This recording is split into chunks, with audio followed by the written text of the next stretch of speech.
Dear students, under the aegis of Department of Higher Education Haryana, we will discuss today a class BSc first year medical first semester topic named as ectocarpus.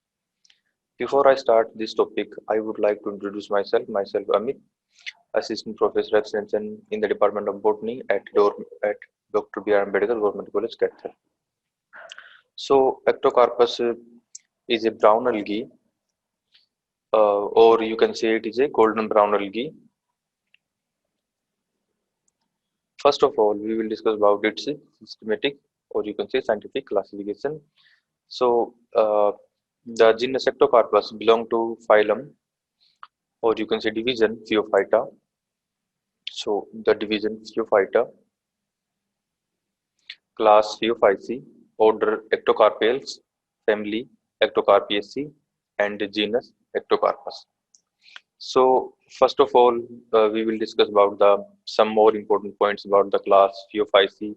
The class Phaeophyci, also known as golden brown algae class, golden brown algae class, because this algae contain a pigment named as xanthophyll. So it is brown color because of the presence of a pigment named as xanthophyll. Also, along with the xanthophyll, it also contain fucoxanthin, fucoxanthin. This class Phaeophyci, or you can say brown algae, mostly, or you can say 99%, it is marine. The class Phaeophyci contain around 240 genera, and so the class Phaeophyci contain 240 genera and around 1,500 species all over the worldwide. Out of these number in India, about 32 genera and around 90 species found in India. Out of these 90 species, mostly species found in western coast of India. So next is how the or you can say what is the structure of class Phaeophyci plants, or you can say the algae which belong to class Phaeophyci are generally multicellular and colonial. So these are multicellular and colonial.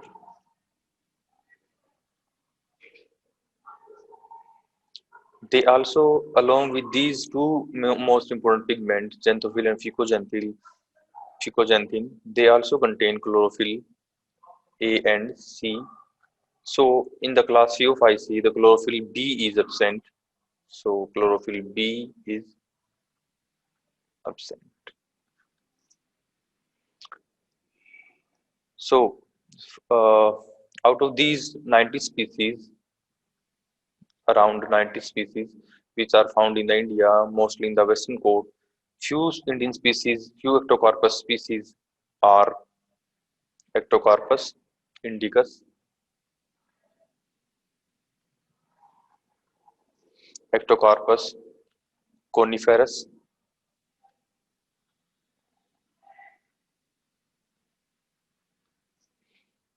Ectocarpus arbicus,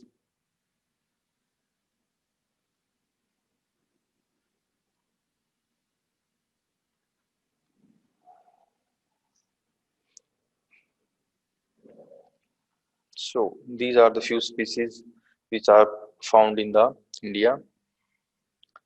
Next is how the Ectocarpus genus or you can say Ectocarpus algae look like. So the ectocarpus algae are mostly marine, or I told you it is marine, and 99% species of the ectocarpus are marine,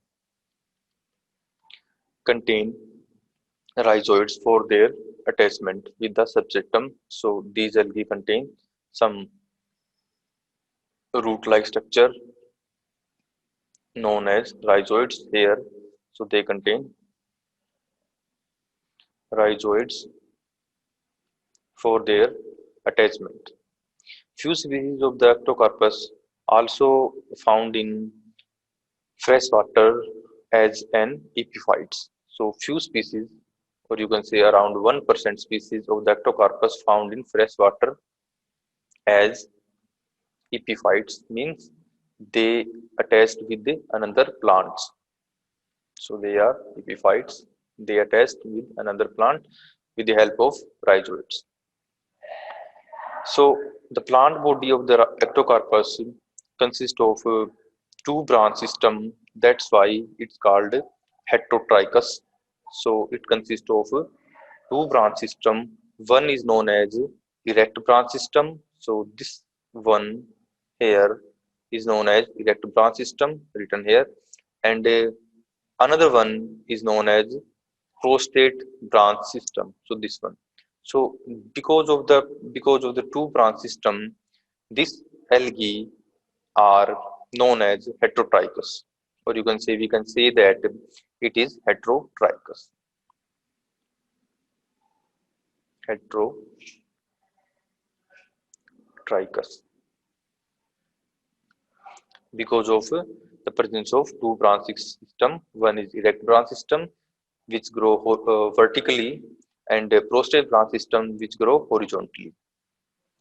The plant body is, or you can say thallus body of the ectocarpus is macroscopic and filamentous. So in this diagram, you can say it is macroscopic, macroscopic,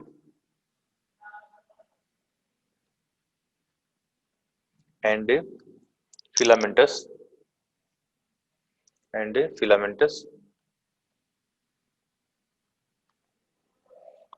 branched. So you can say there are presence of large number of branches here. This one is branch, another branch, another branch. So it is branched.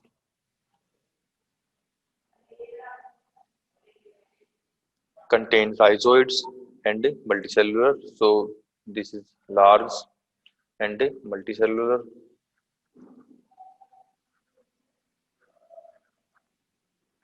Contain rhizoids. So here these are the rhizoids.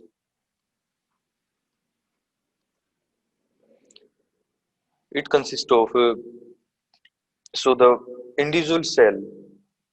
So here are large number of cell attached with one another.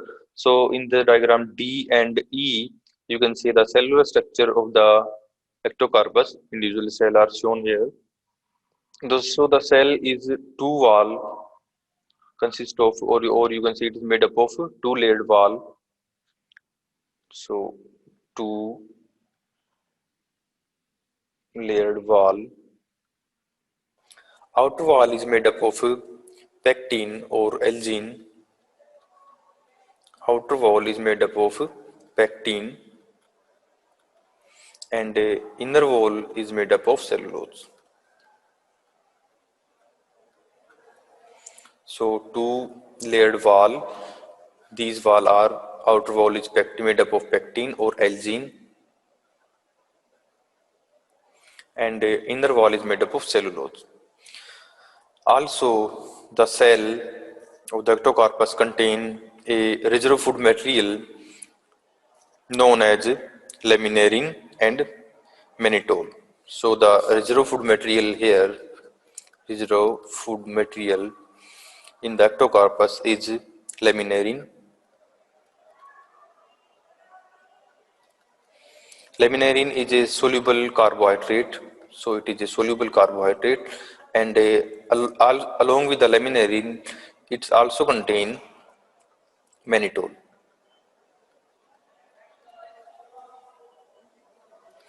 Mannitol is a alcohol. Also, few species of the ectocarpus also contain some oil, but none of the ectocarpus species contain starch. So starch is totally absent here.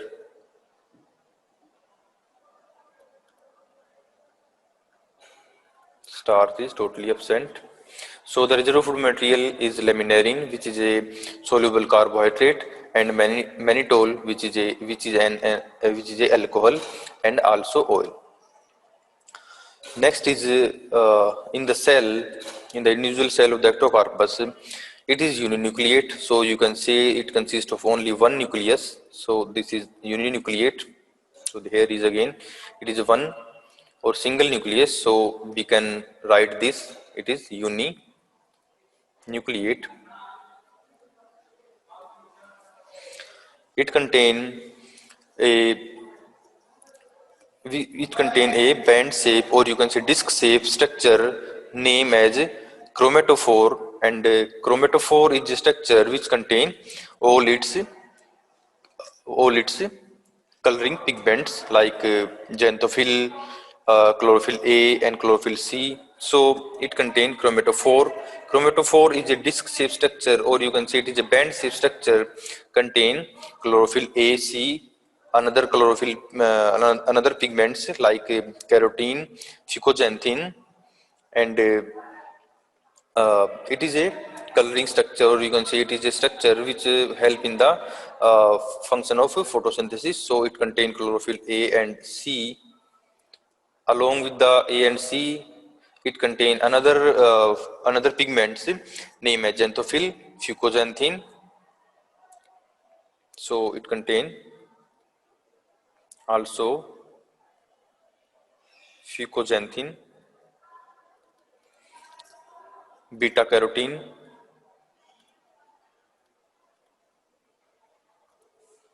So chromatophore is a disc-like, or you can see it is a band-shaped structure contain chlorophyll A, C, beta carotene, and xanthophyll. Along with this, the cell contain also necked pyrenoids. So cell also contain, the individual cell of the ectocarpus also contain necked pyrenoids. Along with that, its cell also contain large number of vacuoles in the cytoplasm. So these vacuoles here are known as physoids. So these large number of vacuole, or you can say many vacuole, known as name as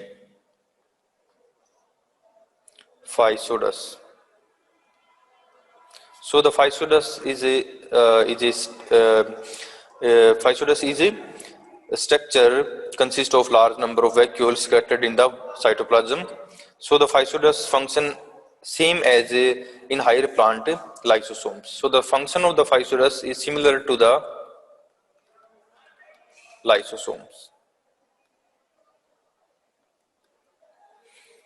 Right. So these are the some structure, or you can say some structural and some details of the cellular details of this golden brown algae. Contains two type of branch system. One is direct branch system, another one is known as prostate branch system. So here in this diagram also you can see this one is the direct branch system, and this one is the prostate branch system. And individual cell, it is multicellular. So in this diagram you can see that the large number of cells are attached with each other, and each cell and each individual cell are consist of a single nucleus. So we can call this uninucleate, consist of two layered of wall. The cell consists of two layered wall structure. Outer wall is made up of pectin and inner wall is made up of cellulose.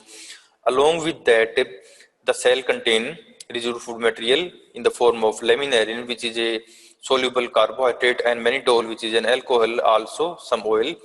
The starch is absent here. Along with that, the cell contained a chlorophyll containing structure known as chromatophore. Chromatophore here is a disc shape, or you can say band shape, band shape consists of chlorophyll A, chlorophyll C, and beta carotene and xanthophyll and another photosynthetic pigments. Along with that, the cytoplasm contains large number of vacuoles which are scattered in the cytoplasm, and these vacuoles here we called them physodes. Physodes are functions similar to the lysosomes. So these are the physodes. Physodes function similar to the lysosome. So along with that, the cell also contain naked pyrenoids. So in this diagram, you can see that it is a some structure, or you can say microscopic structure of ectocarpus. Ectocarpus is a long filamentous structure. So here you can see it is a long filamentous structure, branched and and multicellular and brown in color. So you can clearly see the brown color of the ectocarpus. These structure are known as these structure we will discuss in next slides. These structure you can see here, these are the uh, sexual structure, or you can say these are the structure which help in the reproduction, known as plurilocular sporangia. So these are plurilocular sporangia which contain spore. So first of all, we will discuss sexual reproduction and asexual reproduction. So the asexual reproduction in the ectocarpus take place. First of all, we will discuss the asexual reproduction. So the reproduction in the ectocarpus take place. Reproduction in the ectocarpus take place by the asexual method as well as sexual method. So the asexual reproduction take place in the ectocarpus by the formation of some spore named as zoospore. Zoospore are biflagellated here. So in this diagram, in the diagram H, you can see it is a zoospore consists of two type of flagella. One is tinsel type flagella. So this one is known as tinsel type flagella, and another one is known as V plus type flagella. V plus type flagella. It can so the zoospore, it is a pear-shaped structure. So it is a periform, or you can say pear-shaped structure. So it is a pear-shaped structure consists of two type of flagella. Uh, one is known as tinsel type flagella. Tinsel type flagella contain small hair-like structure. So it consists of large number of small hair-like structures, and V plus type flagella, it is smooth and it does not contain any hair-like structures. So first of all, uh, how the reproduction take place in the how the asexual reproduction take place in the ectocarpus. So the ectocarpus plant, it is the plant is sporophytic plant. The ectocarpus is a sporophytic plant, or the main plant body of the ectocarpus is sporophytic in nature and consists of two type of sporangia. So in this diagram, uh, you can say it is a one type of sporangia is known as unilocular sporangia, and another type of sporangia is known as plurilocular sporangia. So the plant of ectocarpus which is diploid. Few plants are haploid also. We will discuss them in later slides. Uh, so the sporophytic plant consists of two type of sporangia. One is known as unilocular sporangia, and another one is known as plurilocular sporangia. So the unilocular sporangia are formed when a small outgrowth or a small cell is originate from the main plant or main axis of the ectocarpus, and this initially formed newly formed cell is known as sporangial initial cell. Sporangial initial cells undergo meiosis, and after the meiosis it produced two cell, or you can say meiosis is a directional division, so the chromosome number is half here.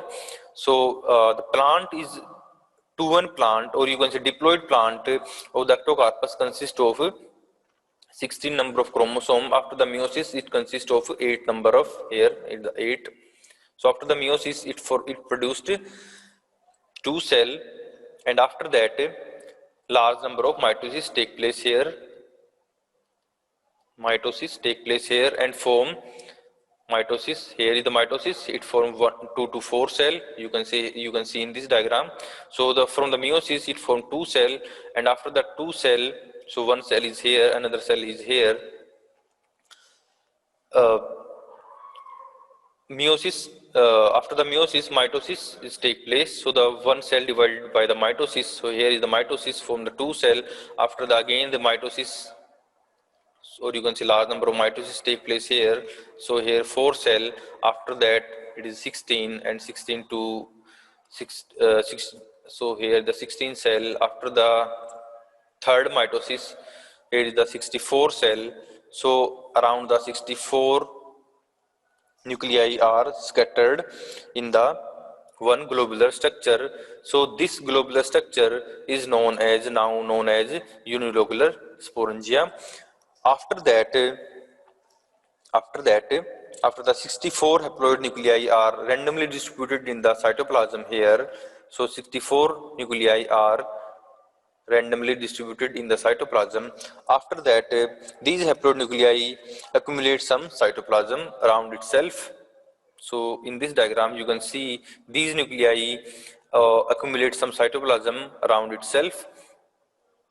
So these nuclei accumulate some cytoplasm around itself, and after that, after the accumulation of cytoplasm around itself, these nuclei along with the cytoplasm undergo metamorphosis and form a pear-shaped structure. So in this diagram you can see these are the pear-shaped structure are formed after the metamorphism, and after the pear-shaped structure are fully developed, these pear-shaped structure contain single nucleus, and the nucleus is here is haploid, so it is haploid nucleus. And after the formation of these large number of pear-shaped structure, these pear-shaped structure develop flagella, and after the development of flagella, these unilocular sporangium wall is break. So here the wall is break after the fully development of these zoospore, and after that these zoospore are liberated in the water, or you can say in the air. So this is one kind of sporangium known as unilocular sporangia, and unilocular sporangia developed haploid zoospore. So these zoospore are produced by the unilocular sporangia are haploid in nature because they are formed by the first of all meiosis. So in this picture you can see the formation of plurilocular sporangia, and these plurilocular sporangia are also produced zoospore which are similar to the unilocular sporangium zoospore, but these zoospore are diploid in nature. So these are diploid in nature. So again a small outgrowth is formed in the any sporophytic plant, or you can say any diploid plant. So any diploid plant initiate some initial outgrowth known as sporangial initial cell. These sporangial initial cell undergo many mitosis division. So here is the mitosis, undergo many mitosis and form 1 to 2, 2 to 4, 4 to 8, and a branch of large number of cell continue mitosis. Here is the mitosis, and after that a long branch is formed. After that this branch undergo some horizontal and some vertical division and form a structure look like that. So continuously division mitosis is continuously having some vertical as well as some horizontal division are take place and form a structure named as plurilocular sporangium. So this structure is known as plurilocular sporangium, and plurilocular sporangium contain large number of nuclei, and these nuclei are separated from each other, and after that, after the fully maturation of plurilocular sporangia, these nuclei again accumulate some cytoplasm around itself and form a pear-shaped structure, and this pear-shaped structure, after the development of flagella, these are released in the water after the bursting of plurilocular sporangia from here, and these zoospore are liberated, and zoospore again contain a long tinsel type flagella and a fibrous type flagella, and here is the zoospore which is diploid in nature. So the two type of or you can say two kind of zoospore are produced after in two different structure in the ectocarpus. First structure is known as unilocular sporangia. So in this diagram you can see unilocular sporangia produced zoospore which are haploid in nature. Okay, and the plurilocular sporangia produced zoospore similar to the unilocular zoospore, but they are diploid in nature. So in this picture you can say it is a plant, it is a sporophytic plant, or you can say diploid plant. It is a diploid plant, sporophytic, consists of two kind of sporangia. One is known as unilocular sporangia and another one is known as unilocular sporangia and another one is known as plurilocular sporangia. These two sporangial or you can say spore containing structure produced zoospore, and these zoospore are similar to similar in morphology, but they are different uh, in their genetics. So uh, the unilocular sporangia are haploid and the plurilocular sporangia are produced here are diploid. So they are diploid. After that, these zoospore liberated in the water and travel with the help of these two flagella, and after that, when they reach a particular location, or you can say when they reach land on a particular substratum during the conditions are favorable, these zoospore are germinate, and when they germinate, they first of all they lose their flagella and develop a circle, and first of all they are lose their flagella and name as, after the losing they turn themselves in a cellular in a round shape structure, and this round shape structure is known as zoomesospore.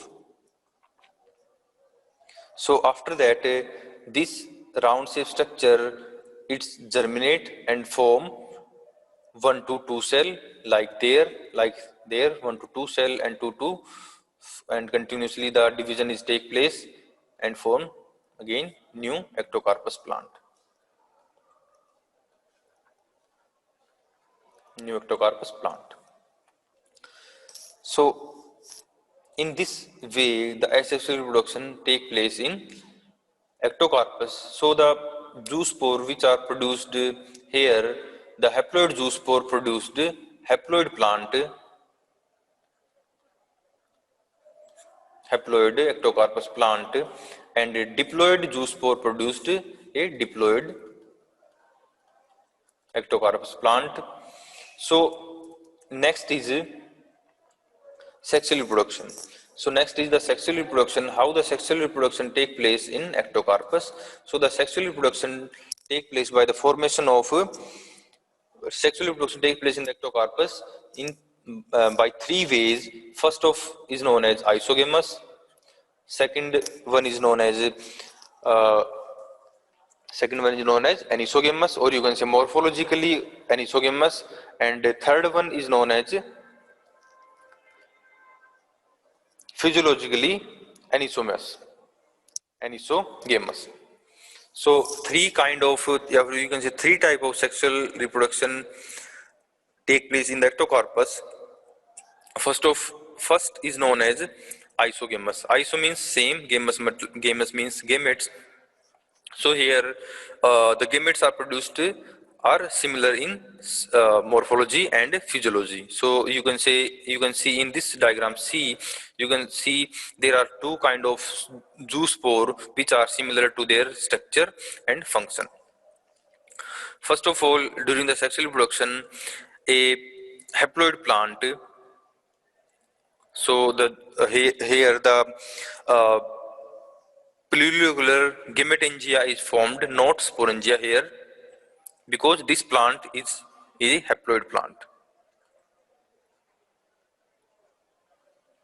Haploid ectocarpus plant developed a gamete containing structure known as plurilocular gametangium. So these plurilocular gametangia consist of a large number of zoospore which are similar to each other. So that's why we call them isogametes. And these plurilocular gametangia are, as it's developed on haploid plant, so the all the gametes are produced here are also haploid in nature, because the plant itself in haploid in nature. After that, the large number of isogametes are liberated in the water, and when they are come close together, they are fused together and form a zygote, which is diploid in nature. So isogamous sexual reproduction in the ectocarpus take place. It is a most common type of sexual reproduction. Here, the most of the species of the ectocarpus which produced plurilocular, plurilocular gametangia, they are haploid, and also they produced same kind of spore known as isogametes, same kind of gametes known as isogametes, and after the fusion of isogametes they produced a zygote which is diploid in nature. So one of the example of isogamous plant is ectocarpus globifer. Ectocarpus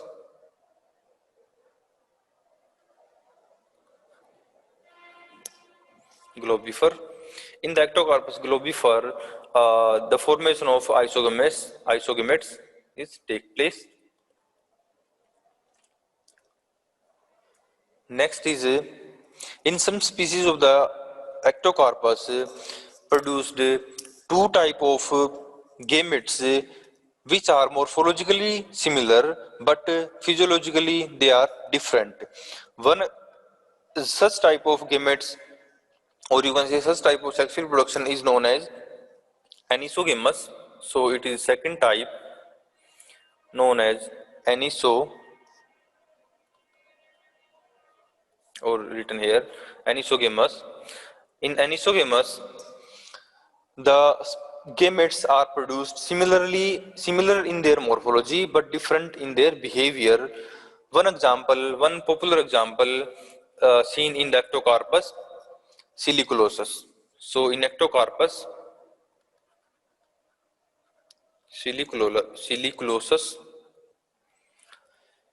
they in this species of the ectocarpus two type of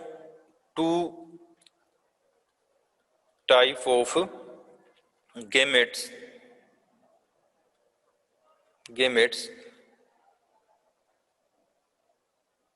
are formed. These gametes are similar in their morphology but different in their behavior. So the small gametes known as microgametes and the large gametes are known as macrogametes. The small gametes we consider them as a male gametes. So small gametes we consider them as a male gametes, and macrogametes we consider them as a female gametes. We consider them as a female gametes. So these two kind of gametes, all they are both are motile. They both are contain flagella, but here the female gametes generally is less active. So it is less active, and obviously it is large as compared to male gametes. So the male gametes are more active, active in the sense they are more motile, and when they are when the microgametes and macrogametes come close together, they form a structure look like that. This structure is known as clump formation. This structure is known as clump formation. Here the one large macrogametes are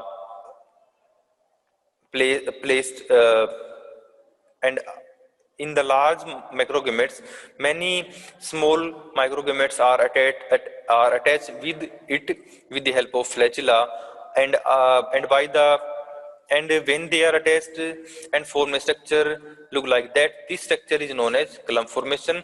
And after that, one of these microgametes fuse with the macrogametes and form.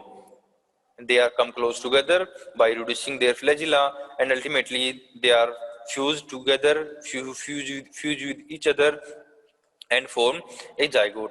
After the fusion of one microgametes with the macrogametes, rest of the microgametes are degenerate, or you can say they are fall off from the macrogametes. So after that, it is after the fusion of two type of gametes, they form again zygote, which is again diploid in nature. So the zygote which is again diploid in nature. This is the life cycle of the ectocarpus. Next is the life cycle of the ectocarpus. Life cycle of the ectocarpus studied by the two scientists in the ectocarpus siliculosus. So studied in the ectocarpus siliculosus by the two scientists. One is named as Knight in 1929, and another one is named as Peppenfuss. Another one is known as Papen, Peppenfuss in 1935. These two scientists describe the life cycle of the ectocarpus, which is isomorphic alternation of generation. Isomorphic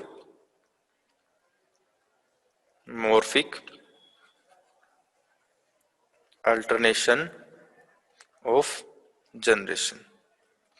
Because isomorphic means the morphology of the two different generation is similar. In this diagram, you can see the diploid plant, diploid sporophytic thallus, and a gametophytic thallus, which is haploid in nature. Both are similar in their morphology. That's why we call them isomorphic. So first of all, we start our discussion from this plant, sporophytic plant, which produced two type of gametes. One is named as two type of sporangia. One is named as plurilocular sporangia. This one, and another one is known as unilocular sporangia.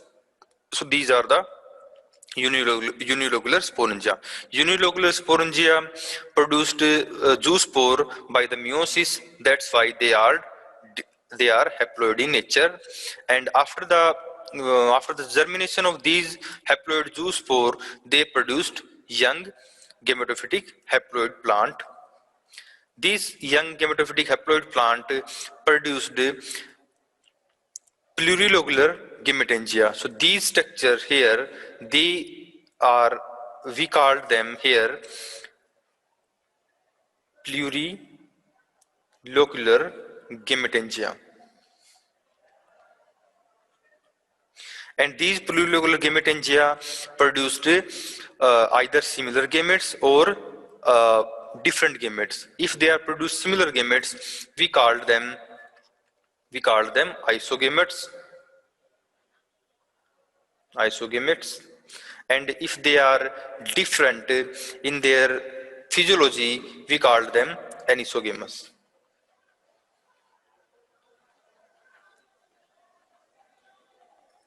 So,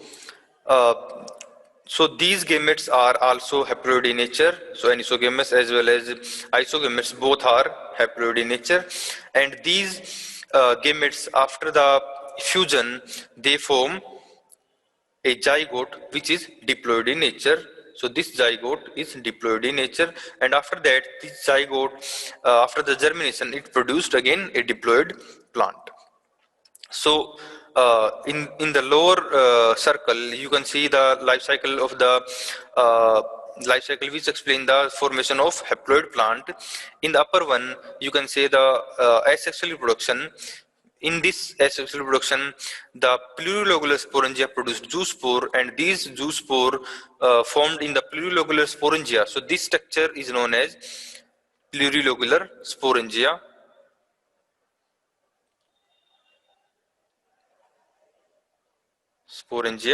And these plurilocular sporangia are similar to the plurilocular gametangia, but the plurilocular sporangia produced zoospore which are diploid in nature, and the plurilocular gametangia which is similar to the plurilocular sporangia, but here the gametes produced are haploid in nature. That's why the zoospore formed in the plurilocular sporangia, they are diploid in nature, so they are 2-1, or you can say diploid.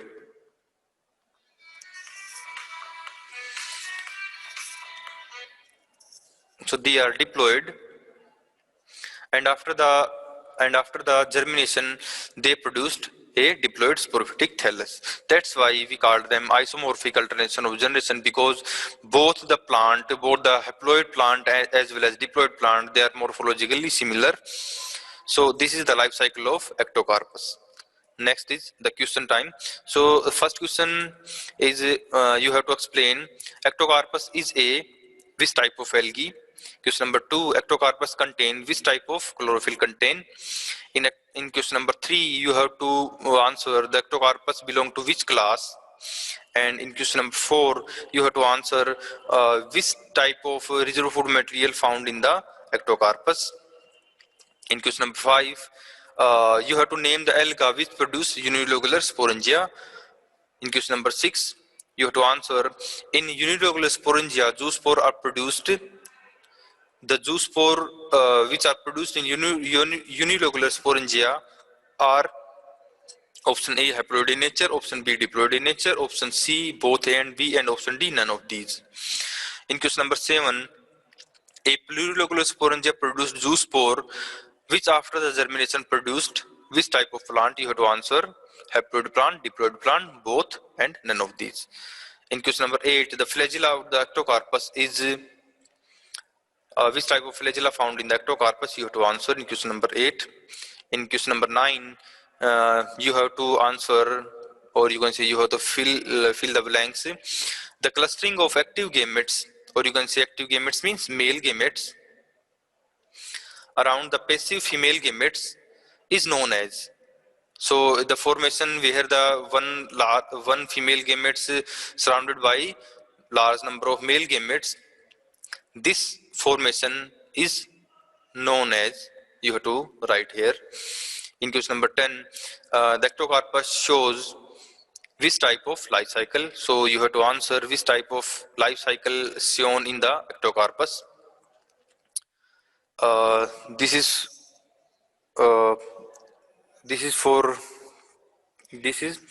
so here your topic ectocarpus is complete. Hope you all are understand, and Thank you for the listening.